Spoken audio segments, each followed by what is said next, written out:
So I worked at Google for 10 years, and then the time came in 2022 where I felt I wanted to create a completely different world where the work felt a lot more tangible and a lot less reliant on Excel sheets and PowerPoints. So you don't do Excel sheets right now? No, I do a lot of Excel sheets still. I still do Excel sheets, but it's not 100% of my job.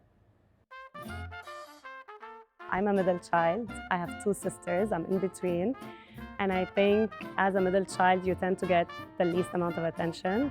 That kind of led me into creating a world on my own. And this is what led to middle child as a restaurant, basically. Why combine cafe, grocery, cookbooks? Because I think about food in that way. So I wanted to create it in a way where it's all coming together. Working in a communal space feels like you're very much connected with everyone. It can get chaotic sometimes, especially during busy times, but I always try to make sure that I'm working as calm as I can. And I think the best dish that captures the identity of middle child is the steak and fries. Not just the steak and not just the fries. They really have to be together.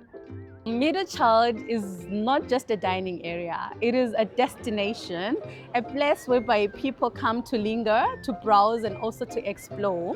It is more like a cultural shop. You get to find everything under one roof. What do I hope middle child grows into after winning the Want to Watch award as part of the Middle East and North Africa's 50 Best Restaurants 2026? I don't necessarily want middle child to grow bigger and louder, but I want it to grow maybe more confident, more reaffirming. It feels, I think, validating that the gut feeling that I followed got me here and got reaffirmed as well. But yeah, it's been a bit surreal.